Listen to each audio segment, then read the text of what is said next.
Yo, what's up, peoples? This is Mood 616 coming at you live with another 10 in 10. If you don't know what that is, it's just where I talk about the last, or not necessarily the last, but, 10 of the latest films that I've watched.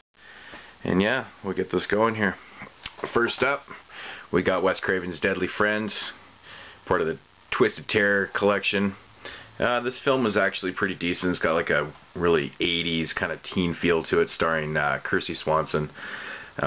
She was the original Buffy the Vampire Slayer in the original movie there.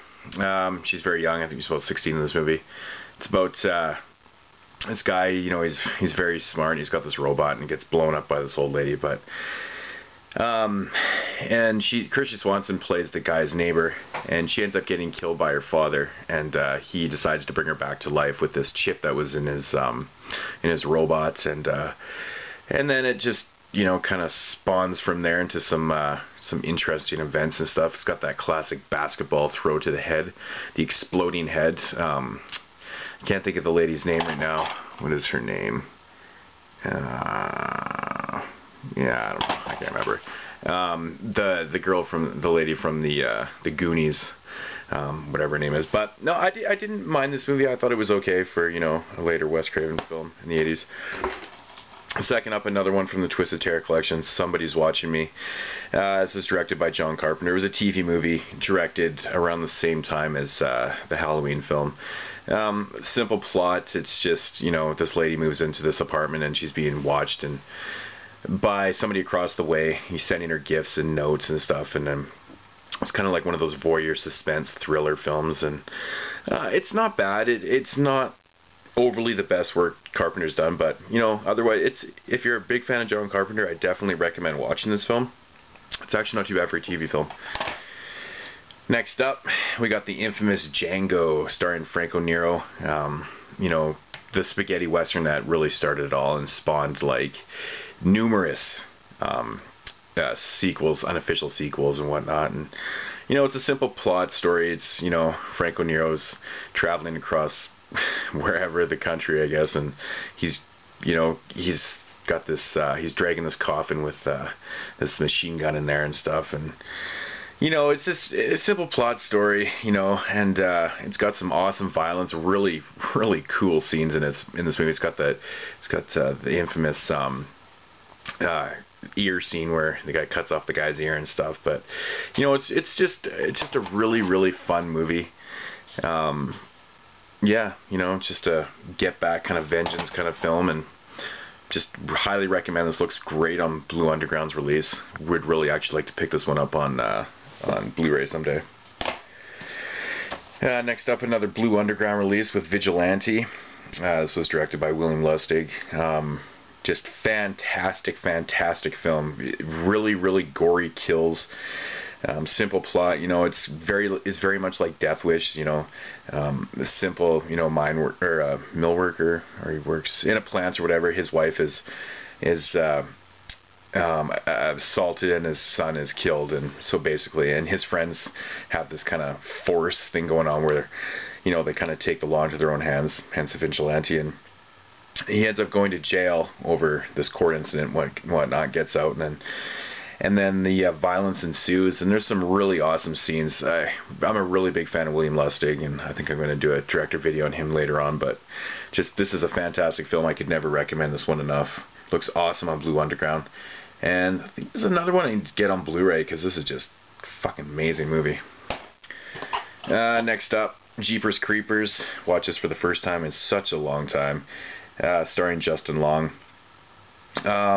This movie is a lot better than I remember it. I couldn't quite remember the whole thing. It's just basically, got that story about, their brother and sister driving down the highway. They see something throw, something down a hole or a culvert kind of thing, and they investigate, and I can't really say too much without giving it away, but it's a really odd film about, it's more of a creature film, and a creature that needs to eat, just in so many words. But I really enjoyed the ending in this film. I thought the ending was just fantastic. It's a great ending for a film, and yeah, that's Jeepers Creepers. Next up, we got Charles Bronson's Violent City. This is a really good movie. Awesome, really fun time shit right here. Another Blue Underground release. Simple story, you know. He gets double crossed and just acts on, or hunts them down, gets some revenge and stuff, and then essentially gets blackmailed by this big boss. You know, he wants him to come work for him and stuff like that, and then, you know, just doesn't accept it and stuff. And, you know, really great scenes, really awesome violence in this, some good car scenes. And, you know, Charles Bronson really doesn't fail in anything he does in these type of roles, you know. And the ending, I love the ending in this film. It's just fucking fantastic. It's great stuff, you know. Italian crime, can't go wrong with it. Blue Underground, yeah. Okay, next up we've got Oliver Stone's The Hand. Now, this is part of the Twisted Terror Collection box set also. I thought this movie could have been a little better. It's slow. It's starring Michael Caine. Michael Caine is just fantastic in this film. Does a great job. I think the scene where the hand actually gets severed is like fantastic. It's really well done. But, you know, the first, I would say probably hour of the film, it's pretty slow. It's pretty slow build up. You know, a lot of character stuff, and, you know, just more about him and his art and stuff like that. But, you know, it's definitely worth the watch to get to like the last half an hour. I thought the last half an hour was really cool. It's an interesting kind of twist to it, and, you know, Michael Caine does such a fantastic job, and it's just kind of a mind fuck. And, you know, I thought actually the scenes with the hand in this film were actually done very well. It looks pretty good for the time it came out in 1981. It came out in. It's, you know, not a bad job. Oliver Stone's different type of film for him, I guess, but I would recommend this definitely for, like, you know, the last half an hour of it. Next up, Brain Scan. Absolutely love this film. This is an absolutely great film. Storyline, Edward Furlong, you know, reading about this new program, new game in the Fangoria magazine, which I thought was super cool. Gets it delivered to his house, plays it, and it's, you know, it kind of takes him on this like reality trip.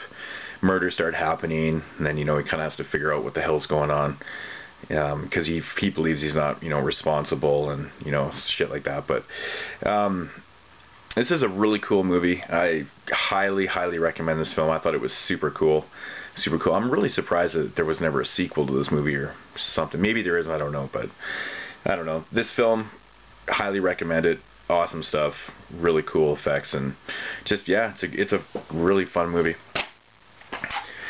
Taking it back to 1973, I believe this movie came out in. Another one from the Twisted Terror Collection, From Beyond the Grave. It's an anthology film. It's got four short stories in it, and they're all spawning from. They all started with somebody going into this antique store and purchasing something from the antique store. And it's the first story. This guy walks in there, he buys a mirror, puts it in his apartment, and then all of a sudden, you know, some horrorish stuff starts happening. Like, there's like somebody in the mirror and stuff. And I thought the first one and the fourth one in this anthology series was actually really good. But I do recommend this if you're a fan of anthology films like I am. I'm a really big anthology fan, and I try to pick up as many as I can. I do recommend this. This is an English movie, and I mean, all of them really good. Actually, I thought the third one wasn't the greatest. It's with this little devil thing on the shoulder, and has to be like kind of exorcised out of him, but it's okay. But From Beyond the Grave, definitely worth checking out.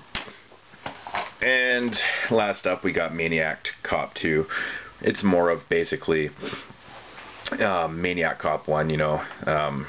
The cop is back doing his, you know, he was, yeah, it says right here, you know, he was a super cop and he was framed. He's back doing the same shit. This, I honestly, in my opinion, I think Maniac Cop 2 is, I think, a little better than the first one. I think the action in this film is really awesome. Good kill scenes. Yeah, it's just a really fun movie. I definitely recommend Maniac Cop 2. If you've never seen any of the Maniac Cop films, 1 and 2 are the best. The third one kind of falls off a little bit, but I don't know. I think Leslie did a great job with this film, so definitely check out Maniac Cop 2. Yeah, so there's another 10 and 10. 10 films that I've been checking out recently.